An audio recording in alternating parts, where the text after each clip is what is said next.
क्या आपने सुना है, चीन ने अमेरिका पर करीब 1,27,000 बिटकॉइन यानी लगभग $13 बिलियन के बराबर क्रिप्टो चुराने का आरोप लगाया है। यह सिर्फ एक हैक नहीं बल्कि एक राज्य स्तर का साइबर ऑपरेशन बताया जा रहा है। आज हम जानेंगे क्या है पूरा मामला, क्यों हुआ इतना बड़ा आरोप और इसका असर बिटकॉइन मार्केट पर क्या पड़ेगा। साल 2020 में चीन के एक बड़े बिटकॉइन माइनिंग पूल जिसका नाम लूबियन था, उससे 1,27,272 बिटकॉइन गायब हुए थे।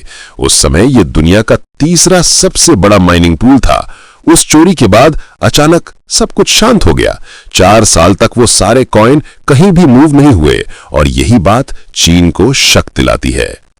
चीन की सरकारी साइबर एजेंसी का दावा है कि यह कोई सामान्य क्रिप्टो हैक नहीं था। उनका आरोप है कि यह एक स्टेट लेवल ऑपरेशन था जिसे अमेरिकी इंटेलिजेंस ने अंजाम दिया।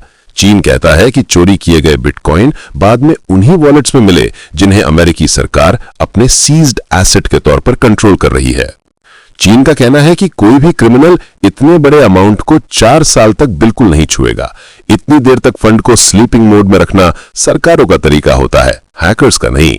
इसी वजह से चीन ने इसे अमेरिका की साइबर एजेंसी द्वारा किया गया हमला बताया है। अब बात करते हैं अमेरिका के रुख की। अमेरिका इस आरोप को गलत बताता है। उनका कहना है कि ये बिटकॉइन किसी बड़े क्रिमिनल नेटवर्क और मनी लॉन्ड्रिंग केस से जुड़े थे। अमेरिका का दावा है कि ये चोरी नहीं बल्कि लीगल इन्फोर्समेंट के जरिए सीज की गई क्रिप्टो है। लेकिन असली सवाल यह है कि क्या सच में ये एक साइबर वॉर था? क्या दुनिया की सबसे बड़ी ताकतें अब बिटकॉइन को हथियार की तरह इस्तेमाल करने लगी हैं? इस विवाद का असर सीधा बिटकॉइन मार्केट पर भी पड़ सकता है, क्योंकि लगभग 0.65% बिटकॉइन सप्लाई इस विवाद के कारण फंसी हुई है।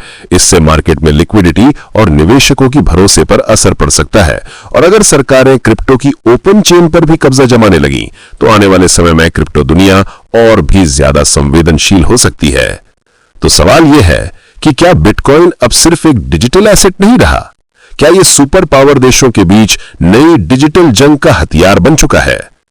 अगर आप क्रिप्टो में इन्वेस्ट करते हैं, ट्रेडिंग करते हैं या बिटकॉइन को फॉलो करते हैं तो ऐसी खबरें आपके लिए बहुत जरूरी हैं, क्योंकि ये दिखाती हैं कि बिटकॉइन सिर्फ चार्ट, कीमत और ट्रेडिंग का खेल नहीं, ये अब सीधे सीधे ग्लोबल पॉलिटिक्स और साइबर सिक्योरिटी का हिस्सा बन चुका है।